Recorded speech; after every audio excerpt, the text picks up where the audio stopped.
Welcome to a random series of guides of random games that I find, play, and tell you how much better I am than you at it. Kidding, I know I'm better than you. Forgive Me Father, a game where you get HP Lovecraft, Bioshock, Doom, and a really bad acid trip all into one package. Whether it be the spooky atmosphere, fun gunplay, or the fact that the rock I just smoked kicked in already, I can assure you that this game is as fun to play as it is to look at. Hell, before even playing the story, I had a fun time just playing the endless mode. I wasn't really good at it, not like you can do any better, but enough about how I'm clearly better than you at everything. Let's get into the meat of this game.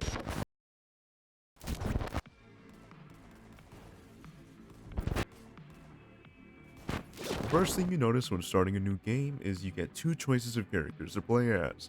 Well, this doesn't affect the story that much. What it does affect is your form of light, abilities, and overall playstyle. The priest is a cautious man, meaning his ability centers around keeping himself alive. But that's fucking boring, so I picked the journalist, as she's more centered around running, gunning, and fucking shit up. The key difference between the two is not only their skill tree, but the abilities that are gained throughout the story mode. One of the first differences is their form of light. The journalist sports a fancy flashlight, which has a further range, but has a narrower path. Priest has a lantern, which has a circular radius and short range. Their abilities are also really fucking different. The journalist, like I said before, is focused solely on hardcore damage. Her abilities, such as the voodoo doll and the smudge stick, are DPS abilities. The smudge stick, when burned, will conjure a sword into your hands. The sword will heal you for every time you damage an enemy. You can use it when you're really in a pinch, and when you can get to cover, because otherwise, God fucking damn it! The voodoo doll is also a damage-based ability, and it's a good way to keep the undead tentacle monster cuts away. When squeezed, a shockwave appears. A considerable amount of damage will be done to enemies. Most wretch-like entities would go out in one swoop. Tankier enemies could need an extra 12 gauge buckshot to the face. The last two abilities are used to hinder enemies, like a camera flash, which stops enemies in their tracks for a few seconds, giving you time to mow them down. You also have lung cancer, a tasty treat, a very bad habit. Cigarettes. Cigarettes do what Jet does in Fallout 4. It just makes everything else slower and makes it easier to hit critical hits. And before we get into the priest's abilities, let me just say this. I found the priest to be a little boring, but super fucking useful. I'd recommend playing him if you're getting used to the game. He's also pretty good in harder difficulties, as most of his abilities mainly revolve around buffs. Let's start with the crucifix, which can be raised to heal himself. It isn't great from the start, but with the skill tree, the healing can get better. The Aspergonorrhea? Gilligan. Galapagos. Aspergillum.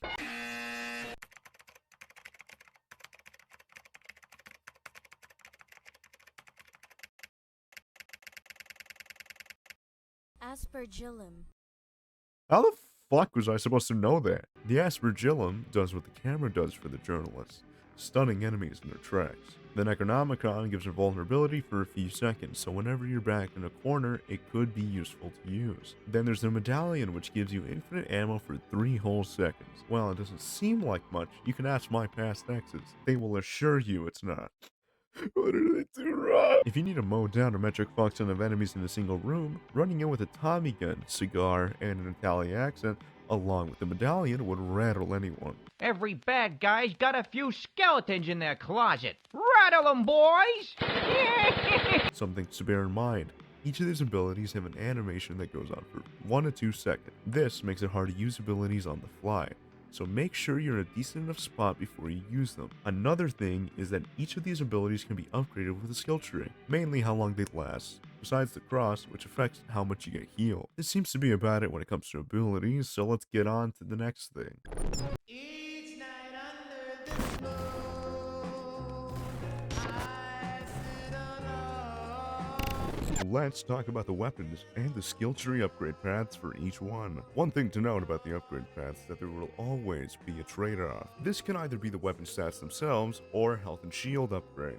You can choose any upgrade you want. Once you do, you can also lose an upgrade. Most upgrade paths are either a straight damage or rate of fire upgrade, others will be side grades. Most of, if not all, weapons have a side grade, which changes how the gun will deal damage. One thing to point out is that most side grades lose the ability to use future skill points for health or shield upgrades. For example, the first weapon you get, the knife, can be upgraded into a better, higher damage melee option, and you get a health upgrade. However, this means you lose the option to gain a throwing knife and its set of upgrade. With that explanation out of the way, let's get into the guns. Since I already went on about the knife, let's talk about the definition of old reliable. The revolver. The revolver is the average Joe gun that really holds up. I managed to use it through the entirety of the campaign, despite being a starter weapon. Both upgrade paths are also extremely worth it. The first one is a simple akimbo upgrade, which makes your accuracy a little worse, but makes the damage output extremely quick. If you feel like you can use the accuracy, you can instead side grade it to the Noller G40. The Noller has a higher fire rate and better accuracy.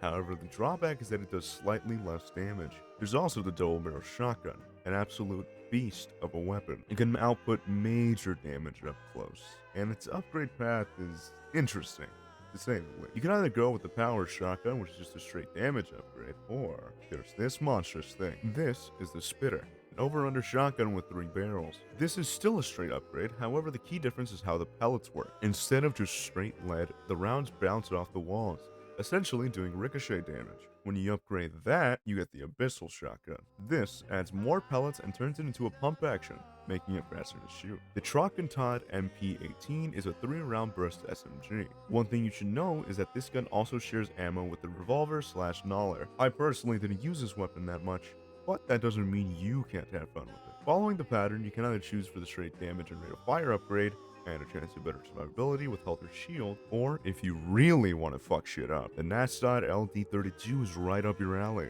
Switching its ammo type to explosive, this absolute fucking abomination shoots bouncy grenades. Just be careful.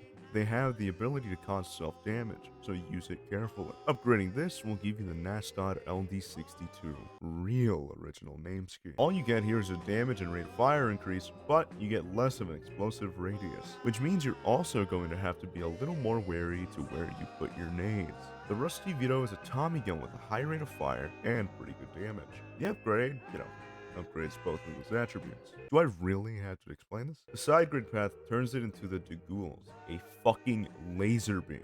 I don't mean that in a metaphorical sense.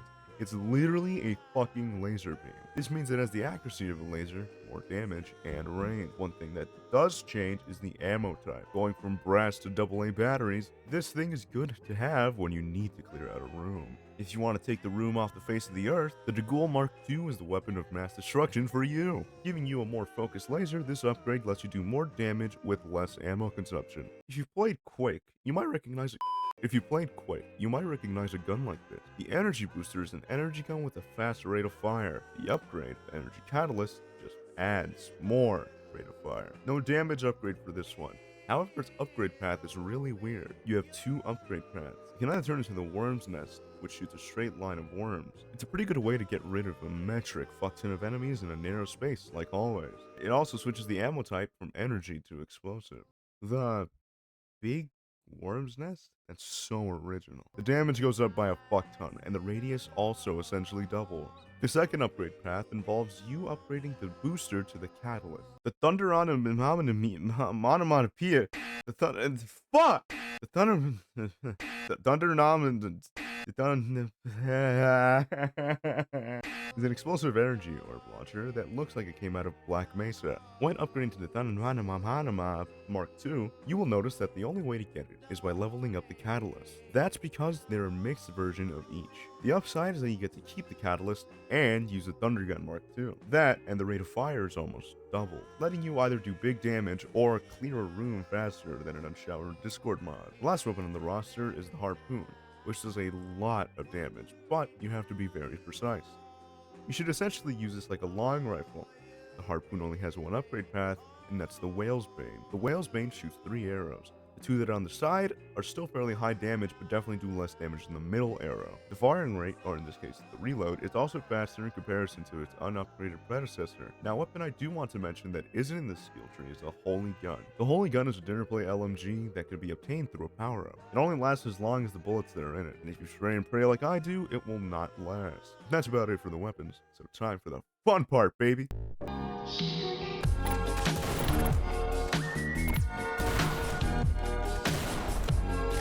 This segment is all about the boss levels that are found at the end of each chapter. These bosses vary in overall difficulty, and each have their own ways of fucking with you. Each boss has their own gimmick, and luckily I'm here to show you how each one plays, some tips on how to kick their ass, and how to overall keep yourself leveled. The first boss you come across in chapter 1 is such a creepy start, albeit not as hard as I originally thought, as I managed to beat the boss with just a pistol. Catharsis, or as I nicknamed him for the first time I encountered him, the Wall of Flesh. The Wall of Flesh is what I call your mom. Did I just nickname him for that joke? Okay, maybe, but look, his deal is that he's a swarmer, meaning his attacks involves these swarms of eyes and proximity mines that are placed at random. I honestly doubt you'll have any issue giving this kind of 1-2 punch in the mouth. So let's talk about chapter 2's boss, Aziz, a giant cultist god. I don't know, he's an odd one. While I don't know his lore, I do know his boss battle. As spawns these force-field walls that will hurt you if you touch them. While these walls are up, he will also be protected, meaning you won't be able to damage him until you have taken out these giant yellow diamonds. And shut up, you Steven Universe fans. If you're playing as a priest, taking out these yellow crystals are a breeze, as by this point you would have the Necronomicon by your side. The Necronomicon negates all of this force field damage, so just jumping through and taking out each of the crystals is your best bet to start absolutely dominating this cultist fuck. You also have to deal with cultists that spawn and surround the lazy Drongo in the middle. Since I was a journalist throughout most of my time playing, I had to be creative, so I used a stock harpoon gun. The harpoon gun was a lifesaver taking out this boss, along with jumping around with the power shotgun and one-shotting each piss diamond. You could also use Old Rusty, as the chip damage per second is probably the most satisfying thing ever. This boss isn't as bad to handle if you manage to restart a few times, but you get the hang of it pretty quick. The next boss on the list is, and I shit you not, isn't one of the nicknames that I gave him, Big Ugly Fish. Not only is he ugly, but he's an asshole. This was probably the tougher boss to figure out. Besides, you know, the final boss. This fishy motherfucker brings on more methodical movement, having you jump over waves, dodge big water drop attacks, and be so fucking fat that he makes and removes small islands. He moves around a lot, but he's able to take damage no matter what, as long as he isn't submerged underwater. He does have a point where you're supposed to jump over the other islands and go around and about. It's something you should be wary of, as I didn't realize I was supposed to move on and died a lot realizing. This is a good way to use your movement, as another attack that Fishy Fish has is spawning in huge waves, just like your mom in a swimming pool. Sorry, I couldn't resist. These big waves can chip away your health and armor, but if you have at least a bit of rhythm, you can't jump over them as they get to you. The best weapons to use is literally anything. I find more success using things like the harpoon gun, because fish, the Rusty Vito because of its high DPS, and because it's so versatile. The cigarettes are also good to use against the waves, as they allow time to slow down. Other than that, as long as you can do damage to this looking ass motherfucker, you then move on to chapter 4's big boy. He goes by many names, but I'll call him Cat on keyboard. Cock for short. I don't remember what chapter of Lovecraft this shite is on, but someone needs to stop that man. This boss is going to have you really testing your aim. Since we don't have Deadeye or VATS, you're going to really need to figure out where your shots go. Cock moves very sporadically. Along with that, he spawns several clones of himself, making it even harder to hit the right one. However, a way to tell who's the real Cock is by first finding him. Just shoot him all until you find him. Do enough damage and you'll make him jump into the air into another spot in order to confuse you. He leaves a trail when jumping up from the ground and descends slowly. All you have to do is follow the trail and hit him with a few mutant buckshots. His attacks are ranged, meaning you really don't want to be surrounded. The weapons I found useful to use were mainly explosive weapons like Thunder Nom and I can't fucking do this! Use a Thunder Gun, and maybe if you have the upgrade capacity, the Naston of your choice, or if you upgraded by then, the Abyssal or Spitter shotgun would work fine. I personally use the Abyssal, as the ricochet rounds in general are a big help, and adding more damage to it helps out. The Dragules Mark 1 or 2 are also a decent piece of kit, as it's definitely more of a crowd control weapon. I also think that using the Gnaller is a good way to differentiate which Cock is real. Last boss, the Hentai Gooner Dream, Cthulhu himself. A fucking piece of shit. I love Lovecraft stories,